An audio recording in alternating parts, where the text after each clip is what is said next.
मदरसों में पढ़ रहे छात्र कुर्ता पैजामा पहनकर मदरसे में पढ़ने के लिए नहीं आ सकेंगे, क्योंकि उत्तराखंड राज्य में वक्फ बोर्ड के दायरे में आने वाले 103 मदरसों में ड्रेस कोड लागू किया जा रहा है। ऐसे में मदरसे में पढ़ने वाले हर एक छात्र को ड्रेस पहनकर ही मदरसे में पढ़ने जाना होगा। वहीं इसको लेकर वक्फ बोर्ड के अध्यक्ष शादाब शम्स का कहना है कि प्रस्ताव तैयार कर इसे जल्द से जल्द लागू किया जाएगा। दरअसल उत्तराखंड की सरकार ने मदरसों के आधुनिकीकरण के लिए नए कदम उठाए हैं, जिसके तहत न सिर्फ मदरसों में पढ़ रहे बच्चे ड्रेस कोड में दिखाई देंगे, बल्कि अब उत्तराखंड के 103 मदरसों में एनसीईआरटी की किताबें भी लागू की जाएंगी।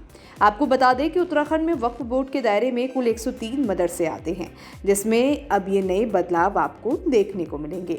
वहीं जब इसको लेकर वक्फ बोर्ड के अध्यक्ष शादाब शम्स से पूछा गया तो उन्होंने कहा कि मदरसों को मॉडर्न स्कूल के तर्ज पर चलाई जाने की भी तैयारी चल रही है, जहां पहले चरण में 7 मदरसे में ड्रेस कोड लागू किया जाएगा, जिसमें 2 देहरादून, 2 उधम सिंह नगर, 2 हरिद्वार और 1 नैनीताल के मदरसों में ड्रेस कोड लागू किया जाएगा। जो वक्फ बोर्ड के 103 मदरसे हैं उसमें पूरी तरह से इम्प्लीमेंट करेंगे। ये हम क्योंकि एग्जाम्पल के तौर पे इन्हें वक्फ बोर्ड खुद चला के दिखाएगा, फिर बाद में जो कमेटियां होंगी वो अपने हिसाब से चलाएंगे। हम तो एक एग्जाम्पल सेट करना चाह रहे हैं और मुझे उम्मीद है कि उत्तराखंड के सारे मदरसे फिर इसी तर्ज पे आगे चलेंगे, क्योंकि मेरे युवा मुख्यमंत्री ने कहा है, मेरे मंत्री ने कहा है कि शादाब शम्स को बोल्ड स्टेप लेते हुए घबराने की या डरने की आवश्यकता नहीं है। पूरी सरकार पूरी ताकत के साथ शादाब शम्स के साथ खड़ी है, वक्फ बोर्ड के साथ खड़ी है। आपको ये भी बता दें कि ये पहली बार है जब प्रदेश के मदरसों में ड्रेस कोड लागू किए जाने का फैसला लिया गया हो।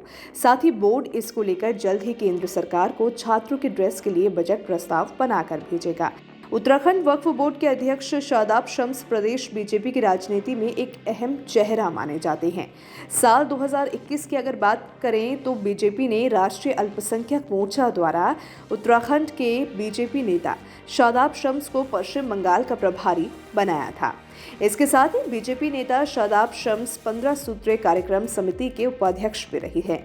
वहीं वक्फ बोर्ड इस्लामिक इमारतों, संस्थान और ज़मीनों के सही रखरखाव के साथ ही इनके इस्तेमाल की व्यवस्था का इंतजाम और देखभाल करता है, जहां वक्फ बोर्ड न्यायिक व्यवस्था के तहत गठित किया गया कानूनी बोर्ड है। वक्फ बोर्ड अपनी संपत्ति का अपने हिसाब से इस्तेमाल कर सकता है। बाकी इस पर आपके क्या विचार है, आप हमें कमेंट सेक्शन में ज़रूर बताइएगा।